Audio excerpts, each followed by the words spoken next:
Buenos días, iglesia, ¿cómo estamos? Buen día. Qué bueno que estamos acá. Dicen por ahí, después de la tormenta viene la calma. Para aquellos que se dieron cuenta de la tormenta, digo yo.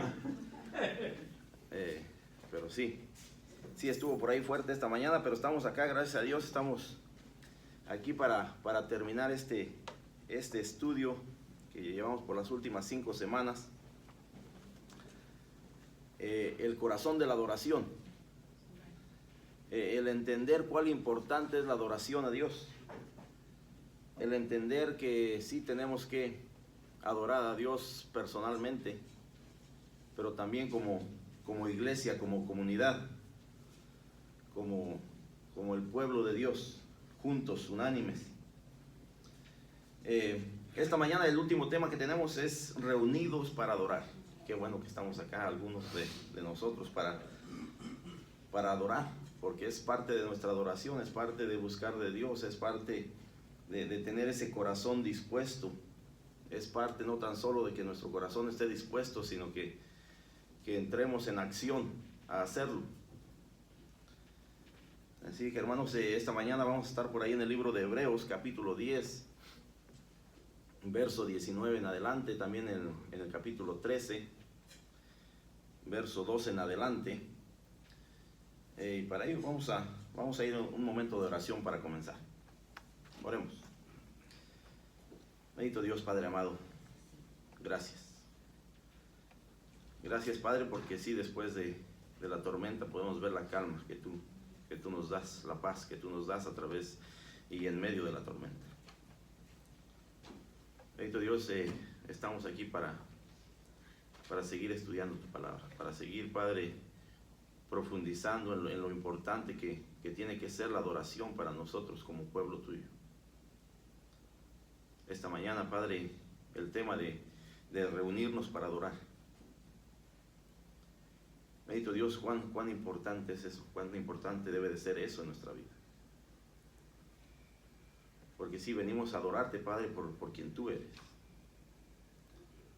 No tanto por lo que tú haces o lo que sigues haciendo en nuestra vida, Padre, sino por quien tú eres. Porque ciertamente, Padre, podemos recibir y seguir recibiendo. Pero si no hay en nuestro corazón ese entendimiento y ese deseo, Padre, de adorarte cada día, en cada momento, donde quiera que vayamos, ¿qué será de nosotros? Bendito Dios, te pedimos que pongas en nosotros el entendimiento, que pongas en nosotros la sabiduría, Padre. Sobre todo que pongas en nosotros, Padre, un corazón dispuesto esta mañana. Que pongas nuestro oído atento. Que podamos, Padre, discernir en tu palabra. Que podamos, Padre, exhortarnos los unos a los otros.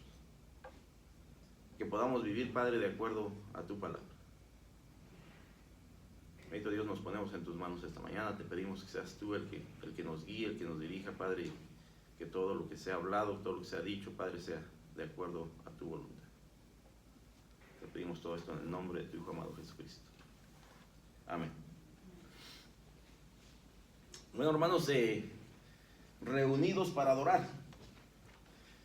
Y es parte de la adoración, no necesariamente que sea la única vez que adoramos, sino que es parte de ser el pueblo de Dios, que nos reunimos en ocasiones, en momentos, el domingo, el miércoles, los jueves, los martes, etc., para adorar. La primera pregunta es, ¿cuáles son algunas de las bendiciones de adorar a Dios en comunidad? En otras palabras, la pregunta es, ¿qué se lleva usted el día de hoy? ¿Qué se lleva usted el día de hoy de venir y congregarse? ¿Qué se lleva usted el día de hoy de poder adorar a Dios como iglesia? Bendiciones, amén. Pues voy a dejar esa pregunta ahí para ver si al final de este estudio podemos definir en realidad qué es lo que nos llevamos, qué es lo que hay, cuál es la bendición que podemos recibir a través de la adoración en comunidad como iglesia.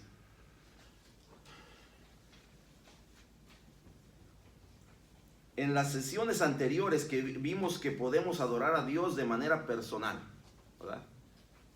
Hablamos de la historia del rey David, hablamos de la manera que él adoraba personalmente, pero que también lo hacía públicamente y llamaba a los demás a adorar. Lo podemos hacer de una manera personal y en comunidad. Sin embargo, en el libro de Hechos resalta la importancia de reunirnos para alabar a Dios y experimentar una sincera coinonía, una sincera relación entre nosotros como pueblo de Dios. Los creyentes que formaban la primera iglesia, dice la palabra de Dios en Hechos 2:42, que perseveraban en la doctrina de los apóstoles, en la comunión unos con otros, en el partimiento del pan y en las oraciones. Eso es lo que podemos relacionar a la iglesia primitiva, a la primera iglesia, que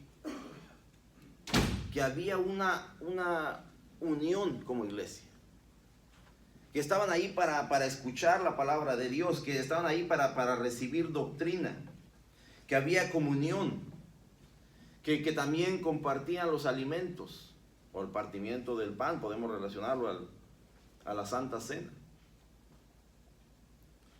pero que también había oración los unos por los otros, había coinonía. Esto no debe de ser diferente el día de hoy. Esto no debe de ser diferente el día de hoy.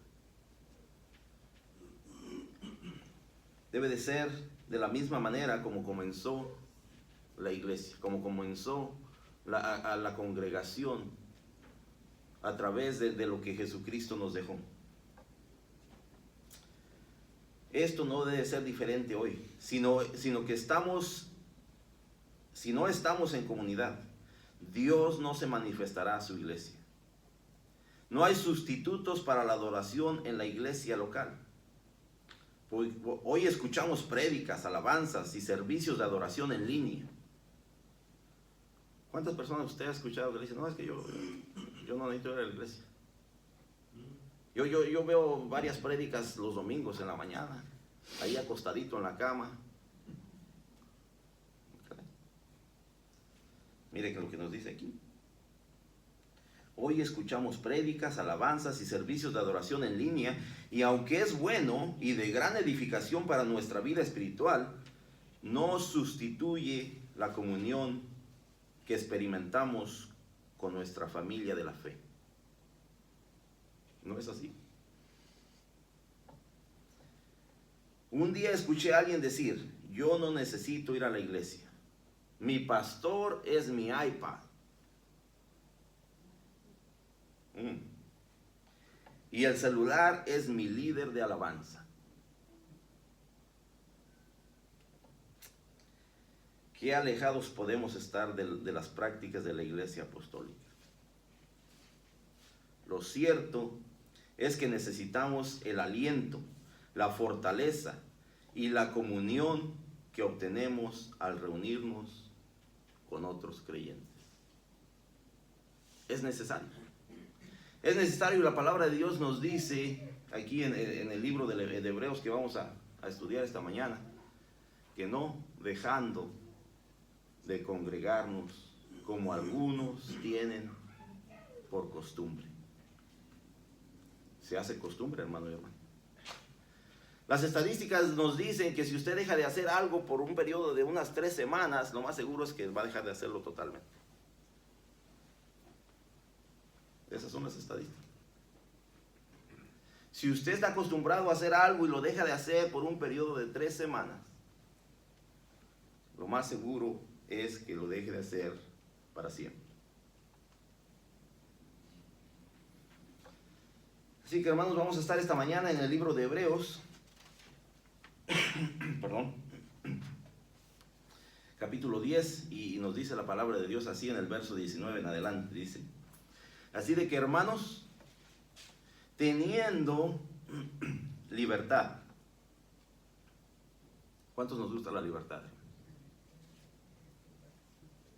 Así de que, hermanos, teniendo libertad para entrar en el lugar santísimo por la sangre de Jesucristo, por el camino nuevo y vivo que Él nos abrió a través del velo, esto es, de su carne, y teniendo un gran sacerdote sobre la casa de Dios, acerquémonos con corazón sincero, en plena certidumbre de fe, purificados los corazones de mala conciencia y lavados los cuerpos con agua pura. No tenemos la certeza de quién escribió este libro a los hebreos. Hay hay diferentes personajes que podrían haber sido los que escribieron este libro, pero es una carta a los hebreos. Pero aquí el escritor de entrada nos dice, así que, en otras palabras, eso suena como, ¿cuál es tu excusa? ¿Cuál es tu excusa? ¿Qué excusa tú me puedes dar para no acercarte? ¿A dónde? Al lugar santísimo. Al lugar santísimo. Dice, así que, hermanos, teniendo libertad. Una libertad que el escritor nos dice aquí fue dada a través de la sangre de Jesucristo. Fue dada a través de la crucifixión. Fue dada a través del derramamiento de sangre de Jesucristo. En otras palabras, ¿por qué no lo estamos haciendo? ¿Cuál es nuestra excusa? ¿Por qué no estamos reuniéndonos, congregándonos como iglesia? Si tenemos toda la libertad. Si se nos ha dado ese privilegio, porque si sabían quién era el único que podía entrar al lugar santísimo, ¿verdad? El sumo sacerdote. Entonces Jesucristo viene a darnos esa libertad. Jesucristo viene a abrir a romper ese velo para que nosotros tengamos acceso al lugar santísimo, a la presencia de Dios, a tener esa comunicación directa con Dios.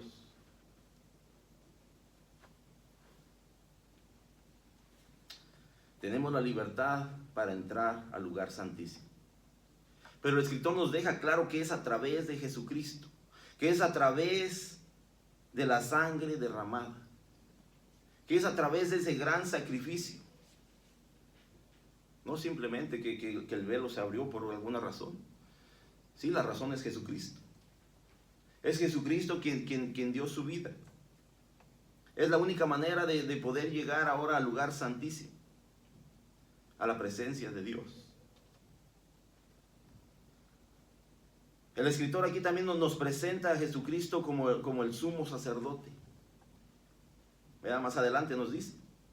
Primero nos dice que por Él, por el camino nuevo y vivo que Él nos abrió a través del velo. Y eso nos lo declara la palabra de Dios en el libro de Mateo. Que cuando Jesucristo, estando en la cruz, dice que todas estas cosas que sucedieron, que ese temblor, la oscuridad, etc., dice que el velo se rompió. El velo se rompió. Ahí lo podemos ver en Mateo 27:51.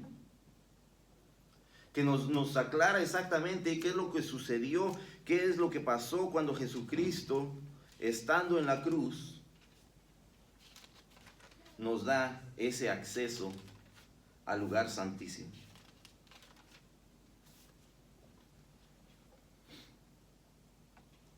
Miren lo que dice Mateo 27, versos 50 y 51. Mas Jesús, habiendo otra vez clamado a gran voz, entregó su espíritu. Entregó su espíritu. Fue el punto final, fue la culminación del trabajo, de la tarea que Dios le dio a Jesucristo. Y he aquí, el velo del templo se rasgó en dos. Pero tenga claro, ¿de dónde? de arriba a abajo. No de abajo a arriba. Porque alguien podría decir, alguien pasó por ahí y lo rasgó y lo rompió. De abajo a arriba. No, la palabra de Dios nos aclara que este velo se rasgó de arriba hacia abajo. Y la tierra tembló y las rocas se partieron. Ese velo que era la separación desde el lugar santo al lugar santísimo. Que había un lugar que sí, donde todos podían entrar a adorar y alabar a Dios. Pero que había un lugar donde estaba la presencia de Dios y solamente el sumo sacerdote podría entrar una vez al año. Y dice la palabra ahora, teniendo libertad para entrar al lugar santísimo. Antes tal vez la excusa era el velo. No, yo no puedo entrar ahí. Pero ahora, ¿cuál es la excusa para no buscar de entrar a ese lugar santísimo?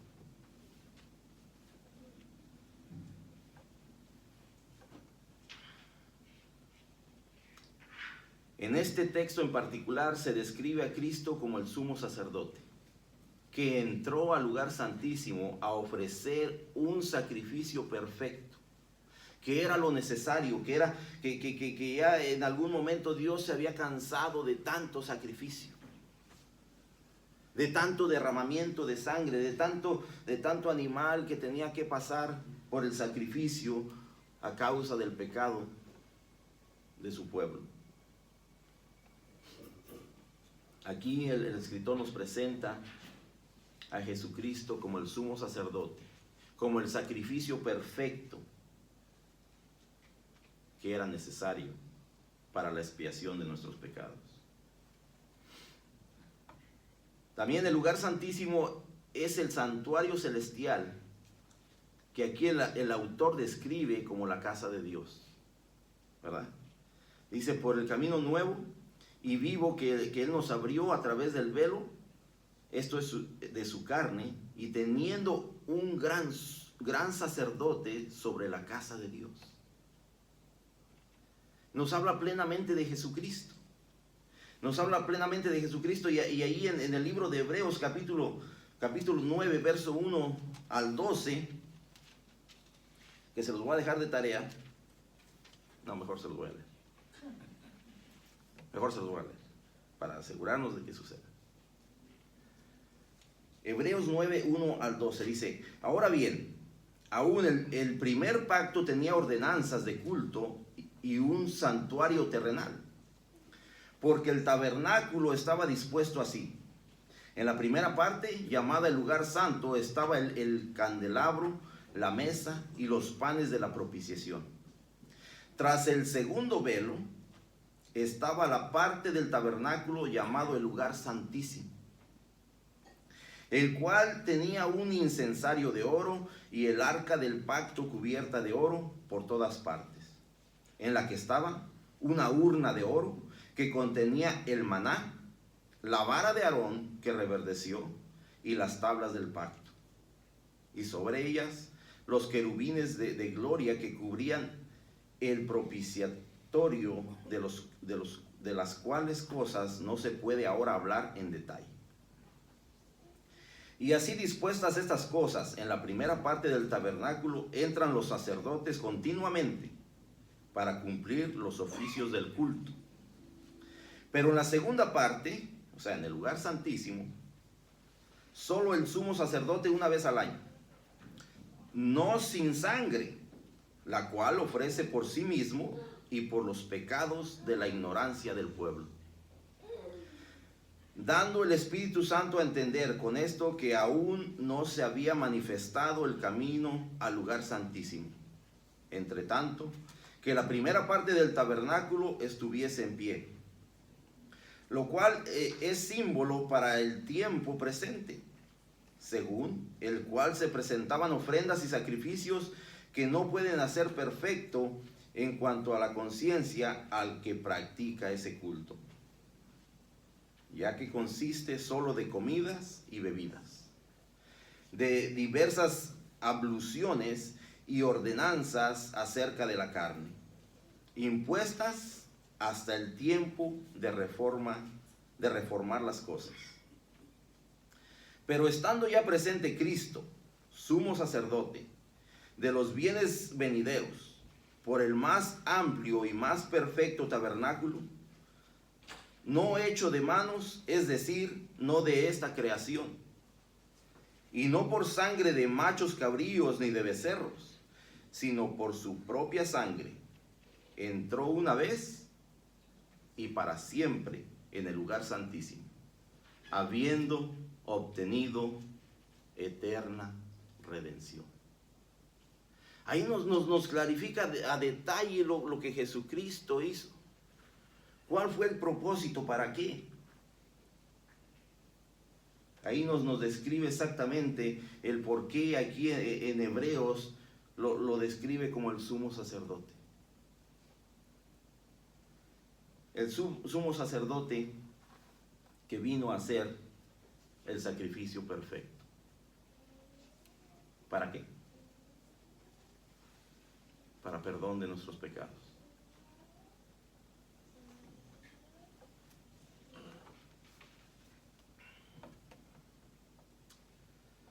Todas las imágenes del Antiguo Testamento que se describen en la epístola eran bien conocidas por la audiencia, la cual venía de un contexto hebreo. Así de que todos conocían bien lo que significaba el tabernáculo, lo que significaba el sistema sacrificial o la función del sumo sacerdote. Eso entonces nos viene a dar una clara comprensión de la obra salvadora de Cristo, de lo que Jesucristo hizo por nosotros a través de la cruz, del cual porque ahora Él es el sumo sacerdote.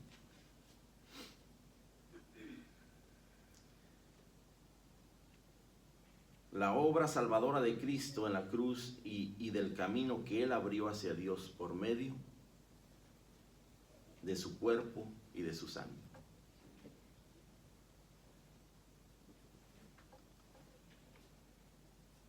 Y entonces nos dice así de que, hermanos, teniendo libertad para entrar, ¿qué es lo que nos para? ¿Qué es lo que nos detiene? ¿Cuál es nuestra excusa para no buscar de estar en la presencia de Dios cuando ya tenemos esa libertad a través de Jesucristo?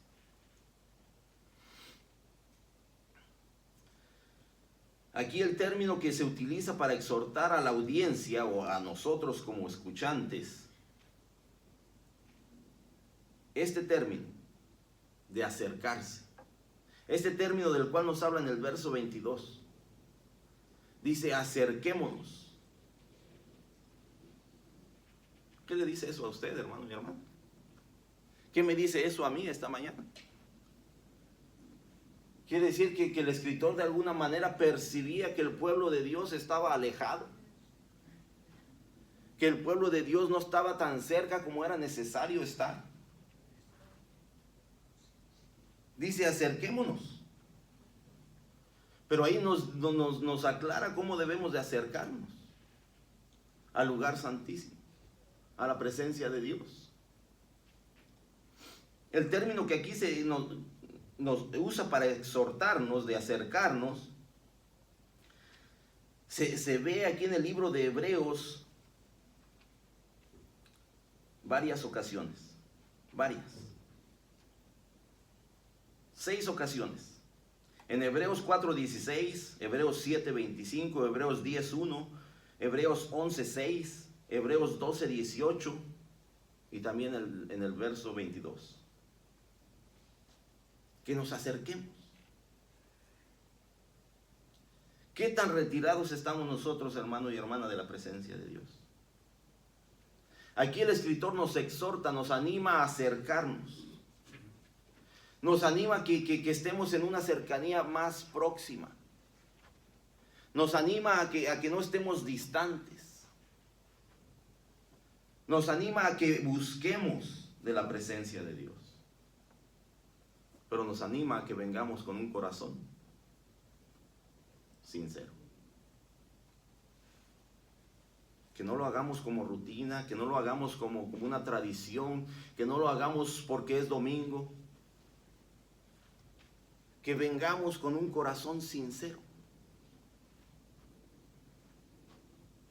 Que lo hagamos con la plena seguridad de nuestra fe. Así lo dice. Acerquémonos con corazón sincero en plena certidumbre de fe.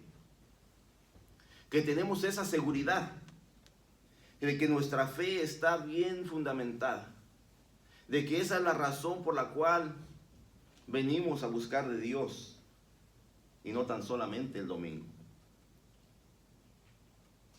Esta plena confianza que tenemos se refiere a la seguridad de nuestra salvación y aceptación basada en la eficacia del sacerdocio de Cristo, que nos hace aceptos delante de Dios. Que hemos reconocido lo que Jesucristo ha hecho por nosotros. Y que a causa de eso nosotros queremos y hemos decidido seguirle.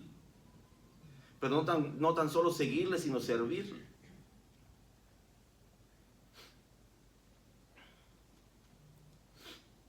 La Biblia nos enseña claramente que hay un solo mediador entre Dios y los hombres.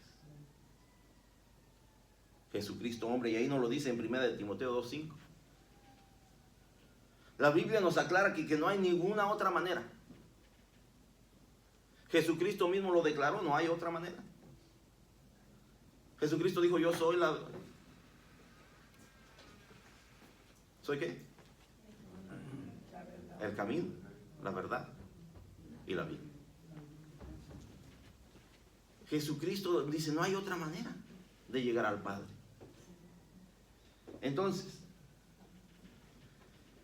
ninguna otra persona, ningún otro santo, por muy bueno o piadoso que sea, ni siquiera ningún ángel o algún otro ser celestial podría realizar el sacrificio perfecto que Jesucristo realizó. Nada, ni nada.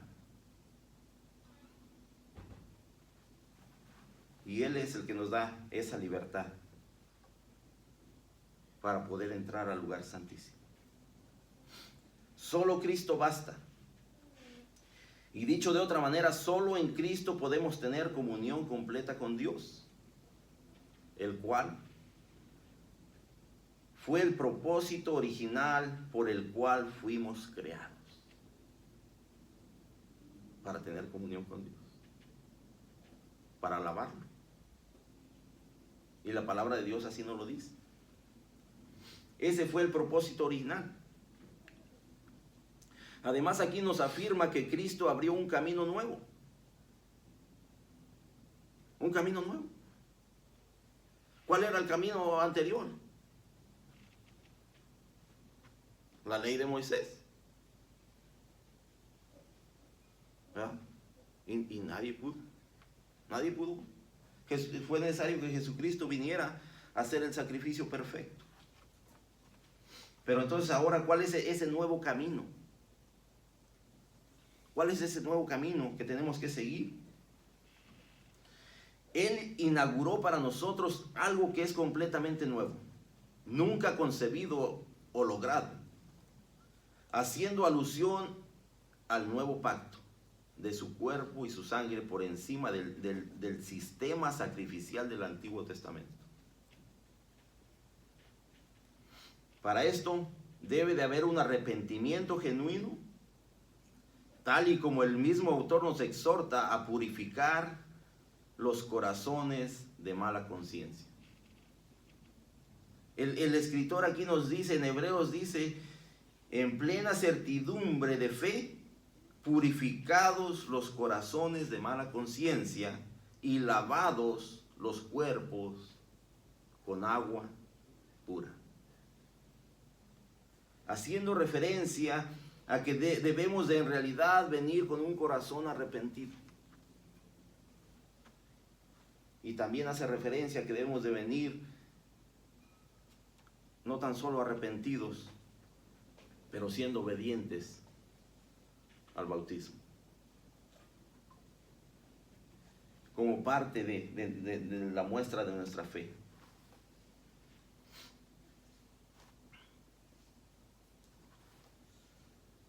Tenemos que comprender que solo por medio de Jesucristo podemos llegar a Dios en adoración.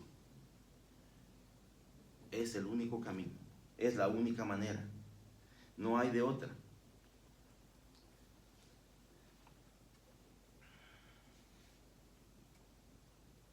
Entonces vamos a la pregunta otra vez.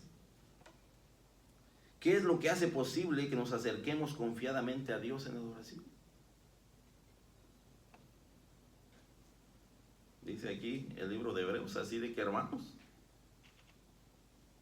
teniendo la libertad para entrar en el lugar santísimo por la sangre de Jesucristo. Esa libertad nos ha sido dada a través de Jesucristo, a través de su sacrificio, a través de su obediencia, a través de su vida, muerte y resurrección, para que nosotros tengamos ese acceso, para que nosotros no tengamos excusa, para que nosotros podamos ser fieles a Dios.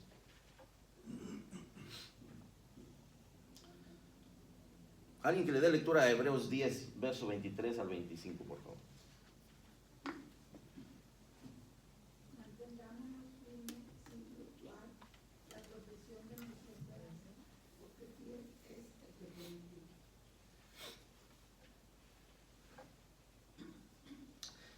Mantengámonos firmes. ¿Cómo podemos nosotros de repente no estar tan firmes? Aquí el escritor nos anima. El escritor de Hebreos nos exhorta con dos imperativos, dos mandamientos, dos cosas que hacer. El primero es mantenernos. Y el segundo es considerarnos. Dice, mantengámonos firmes. Y si eso no nos aclaró el panorama, dice, sin fluctuar. ¿Qué es sin fluctuar? Es sin desviarnos, sin titubear.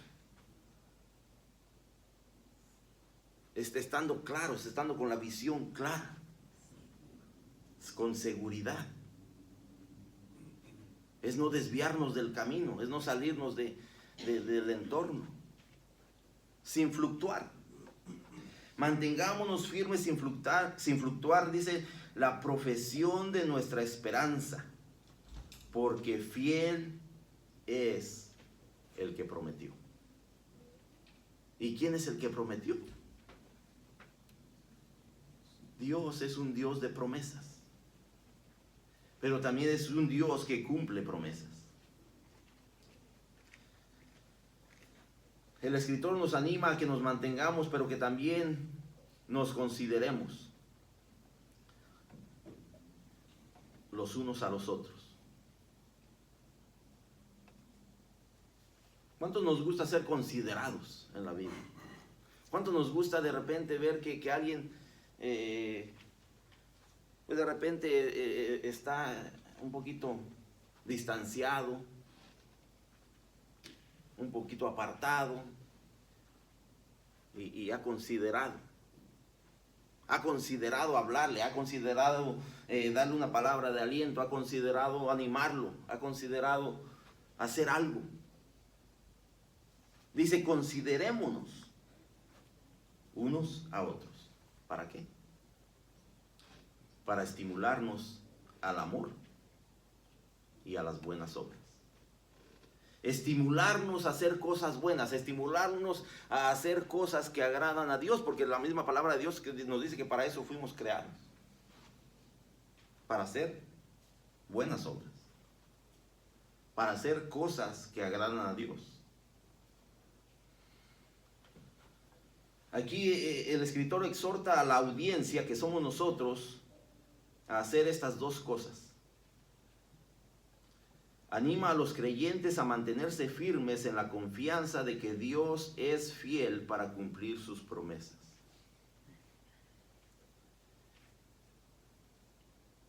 Recordemos que cuando se escribió esta epístola, la primera iglesia estaba sufriendo una persecución. La iglesia de Cristo estaba en persecución. Y el escritor dice: mantengámonos firmes, sin fluctuar, sin fallar, sin desviarnos, sin salirnos de lo que es la doctrina correcta. Mantengámonos firmes. Mantengamos esa profesión de fe. Mantengámonos ahí, a pesar de la persecución, a pesar de las circunstancias, a pesar de lo que está sucediendo en este momento. Aparte de la persecución, un hebreo convertido al cristianismo también sufría una constante presión social de la comunidad. ¿Cree que nosotros podemos sufrir presión social? De la comunidad que nos rodea, de la comunidad que no está de acuerdo con lo que creemos. Podemos estar ahí, hermanos. Podemos estar en una persecución. Podemos estar en algún momento como estuvo el pueblo de Dios en aquel tiempo cuando Jesucristo partió. Aquí nos exhorta a estar firmes sin vacilar en nuestra fe, porque fiel es el que nos llamó, fiel es el que nos prometió, y Él cumplirá sus promesas. La segunda exhortación que nos da es a considerarnos los unos a los otros y estimularnos al amor y a las buenas obras.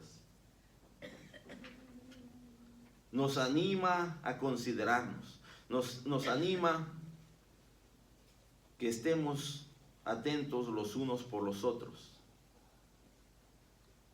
pero para servir en amor, para servir unánimes, para servir como iglesia, como pueblo de Dios,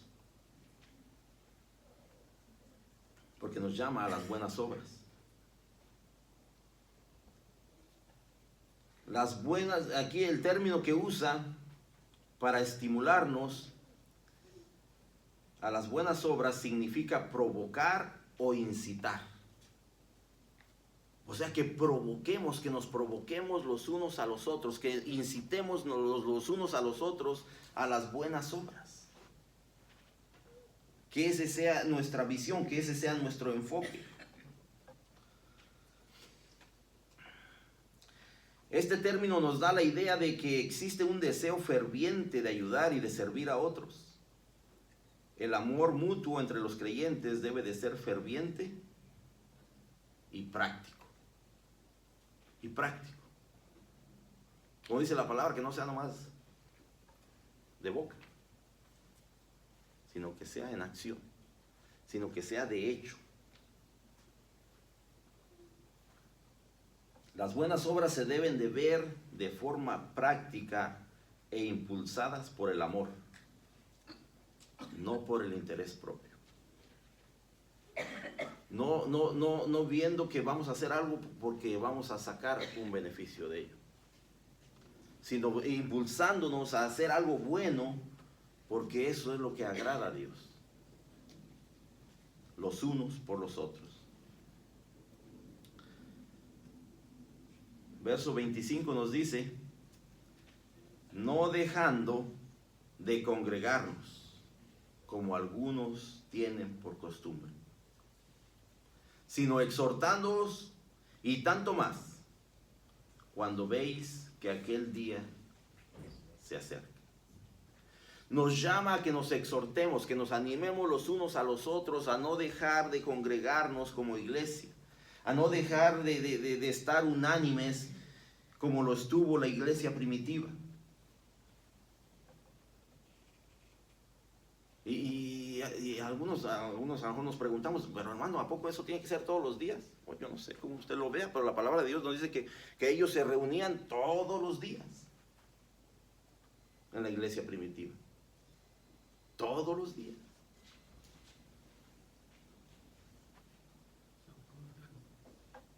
Perdón. Hay que ser Constantes. Constantes. Ahora, entonces podemos preguntarnos qué es lo que nos está desviando a no congregarnos como iglesia? Porque la iglesia local juega un papel muy importante. Desde el tiempo de la primera iglesia en el libro de Hechos hasta estos días. Y seguirá jugando ese papel importante. ¿Sabe hasta cuándo?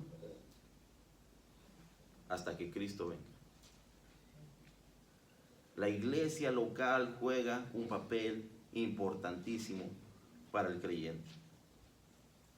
El amor y el servicio entre la comunidad de fe nos inspira a no dejar de congregarnos. El congregarnos debe ser una inspiración para mantenernos ahí. Porque hay comunión, porque hay coinonía, porque estamos exhortándonos los unos a los otros, porque estamos considerándonos los unos a los otros. Eso nos debe de animar a congregarnos.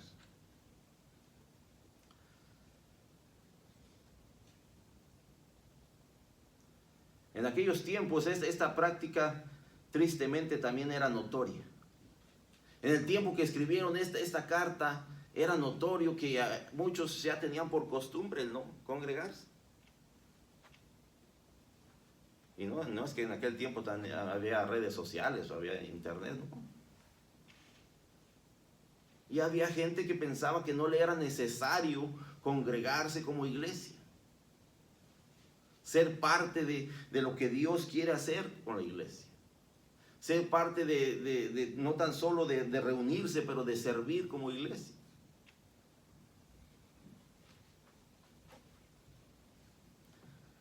Dejar de congregarse no solo alude a perder el hábito de reunirse, sino también a abandonar la iglesia por completo. ¿Y recuerda lo que le dije hace un momento?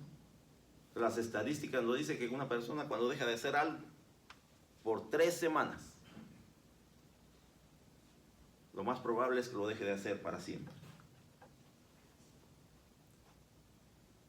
Porque somos seres habituales, somos seres de hábitos. Y empezamos a crear malos hábitos. En poco tiempo perdemos el compañerismo con nuestro Padre Celestial. Y por medio de nuestro servicio en una iglesia somos confortados, fortalecidos. Nuestra fe crece, oramos los unos por los otros, nos damos ánimo, ayudamos a sanar nuestras heridas, nos gozamos, alabamos a Dios, aprendemos juntos y nuestra fidelidad a Dios nos estimula a seguir congregando. Entonces, ¿usted recuerda cuál era la primera pregunta con la que comenzamos? ¿Cuáles son algunas de las bendiciones de adorar a Dios en comunidad? Aquí el escritor nos anima. Nos anima a considerarnos, nos anima a mantenernos firmes. Pero sí, como comunidad podemos recibir todas estas bendiciones de ser fortalecidos, de ser confortados, de que nuestra fe crece, de que oramos los unos por los otros, de que nos damos ánimo, nos ayudamos a sanar, nos gozamos, alabamos a Dios y aprendemos juntos.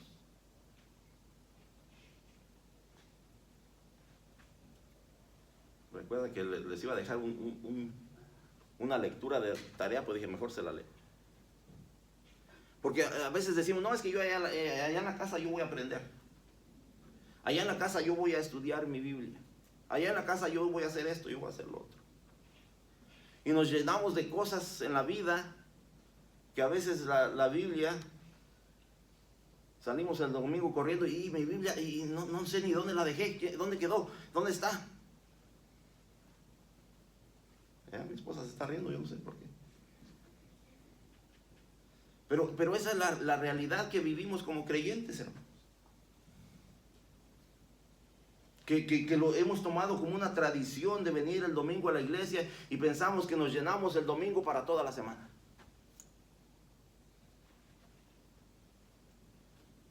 Y tenemos que ser claros y pensar a dónde estamos, porque es lo que el escritor de Hebreos nos anima a mantenernos firmes, a no fluctuar, a no desviarnos del camino.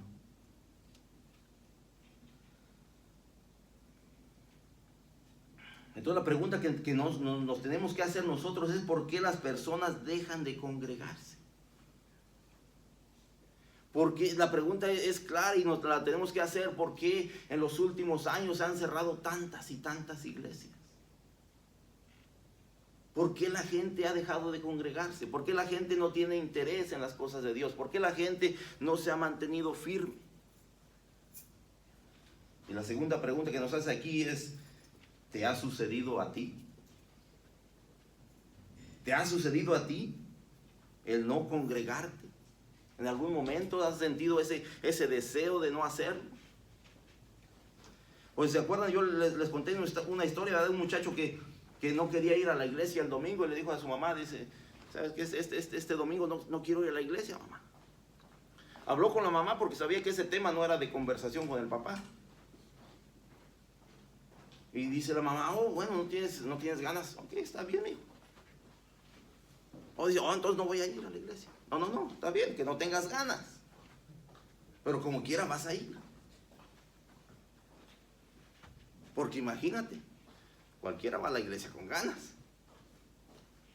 Pero sin ganas, eso va a ser algo que a Dios le va a agradar todavía más. Así de que, sin ganas, vas a la iglesia. Porque empezamos a hacer hábitos. Porque dijimos: bueno, no pasó nada este domingo yo no fui a la iglesia, este miércoles tampoco. Y yo estoy bien, no pasa nada. Y empezamos a hacer una costumbre que muy pronto se hace un hábito. Hebreos 13, 12 al 15. Dice: por lo cual también Jesús, para santificar al pueblo mediante su propia sangre, padeció fuera de la puerta.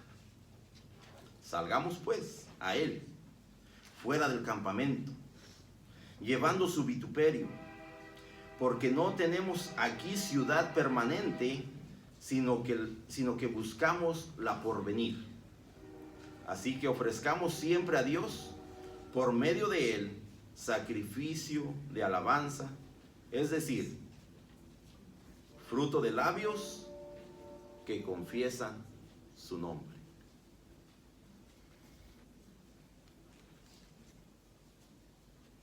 Por lo cual también Jesús.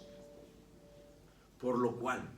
O sea, ya de inicio, en lo que estamos viendo en el pasaje de Hebreos 10, nos da con claridad la certeza de que a través de Jesucristo es que tenemos ese acceso, esa libertad al lugar santísimo, de que Él es ahora nuestro sumo sacerdote. Y ahora nos dice aquí: por lo cual también Jesús. También Jesús. Jesucristo sigue obrando, Jesucristo sigue actuando para nosotros. Por lo cual también Jesús, para santificar al pueblo mediante su propia sangre, mediante el sacrificio perfecto, mediante su vida, muerte y resurrección, padeció fuera de la puerta. ¿Y por qué nos dice esto? Fuera de la puerta. Pues es una referencia directa a que el Señor fue crucificado fuera de las puertas de Jerusalén. Es la esencia, y por eso nos dice: mediante su propia sangre padeció fuera de la puerta. Entonces, ¿qué nos toca a nosotros? Verso 13. Salgamos pues. Salgamos pues. ¿Qué nos detiene? ¿Qué nos está deteniendo para no hacerlo? Salgamos pues a Él. Busquémosle donde Él está. Dice, salgamos pues a Él, fuera del campamento. Salgamos de nuestra comodidad, salgamos de aquellas cosas en las que nos sentimos cómodos y hagamos un sacrificio para buscarle. Porque ahí nos lo dice, llevando su ¿qué? Su vituperio. Llevando el sacrificio, el mismo sufrimiento que Jesucristo pasó, dice, salgamos y busquemos. No nos sintamos cómodos. No estemos esperando ahí a ver qué sucede. Salgamos. ¿Por qué? A lo mejor aquí está la respuesta a muchas cosas. A muchas cosas por la cual no salimos y buscamos. A la cual tenemos la costumbre de no congregarnos. ¿Y qué dice? Verso 14. Porque no tenemos aquí ciudad permanente. Todas esas cosas terrenales que nos están deteniendo para no buscar. Todas esas cosas terrenales que nos están quitando el tiempo para no congregarnos. Todas esas cosas terrenales que nos están apartando del lugar santísimo. Que nos dice aquí que no son permanentes, sino que debemos de buscar la porvenir. Debemos de buscar esa ciudad que nos dice la palabra de Dios, que la llama la Nueva Jerusalén. Debemos de estar enfocados en las cosas de Dios. Así que ofrezcamos siempre a Dios por medio de Él. Ofrezcamos ¿cuándo? ¿Qué nos acaba de decir ahí? Siempre, siempre. No el domingo, no el miércoles, el martes cuando hay oración, el jueves cuando de repente nos reunimos los hombres. Siempre. Así que ofrezcamos siempre a Dios, por medio de Él, sacrificio de alabanza. Sacrificio de alabanza, es decir, fruto de labios que confiesan su nombre. Siempre.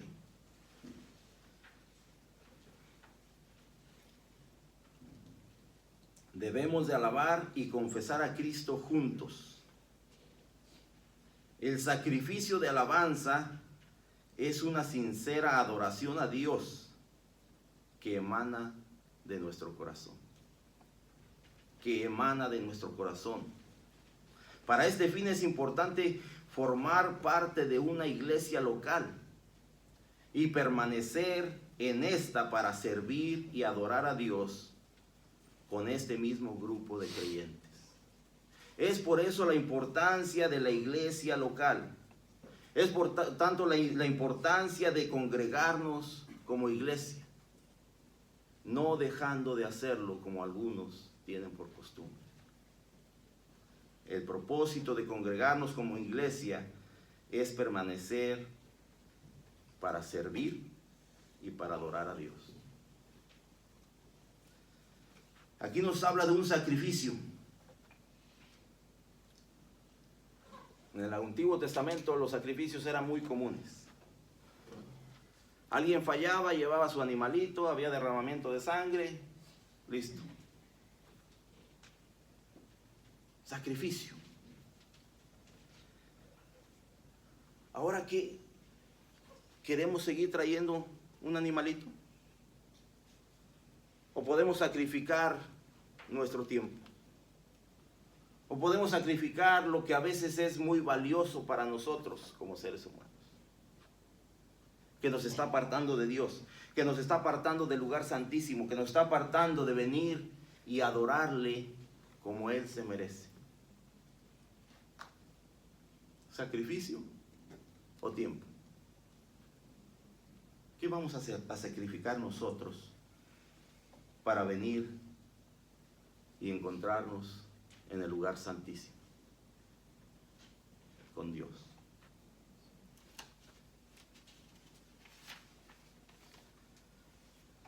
Vamos a concluir.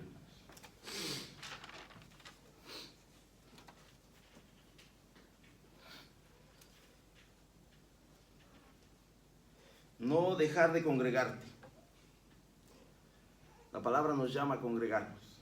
Debemos dar prioridad a nuestra adoración en la iglesia. Prioridad. Antes que otras actividades, antes que cualquier otra cosa, nuestra prioridad debe de ser traer adoración a Dios. Entonces tenemos que reflexionar en el compromiso que tenemos con Dios y su reino al servir en la iglesia local.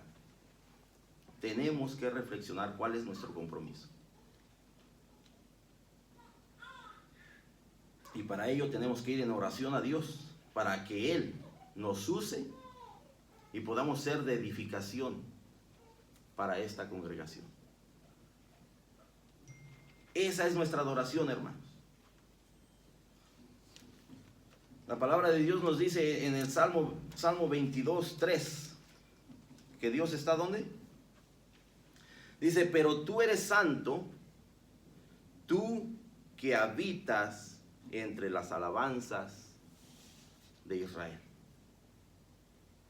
Dios es santo y Dios habita en la alabanza de su pueblo. Dios quiere que le adoremos. Dios quiere que le adoremos con un corazón contrito y humillado. Dios quiere que tengamos esa disposición. Y Dios nos está llamando a que sigamos congregándonos para adorarle y no dejemos de hacerlo. Hermanos y hermanas, el secreto sigue siendo el mismo. Se los compartí 2 veces. ¿Cuál es el secreto? El secreto es adorar. El canto nos dice, si te sientes desmayar, adórale. Cuando ya no puedas más, alábale. Si llega la enfermedad, invócale. Cuando sientas soledad, cántale. En tu triste caminar, simplemente adórale. Solamente adórale. En medio de tu enfermedad y esas cadenas que te atan, caerán. Esas cargas que tú sientes se irán. Adórale en la abundancia y en la escasez. Adórale en la salud y la enfermedad. Adórale en la alegría y la tristeza. Adórale en el gozo y en el dolor. Y aún en la prueba, no importan las circunstancias, levanta tu mirada y tus manos y adórale. Que Dios me los bendiga.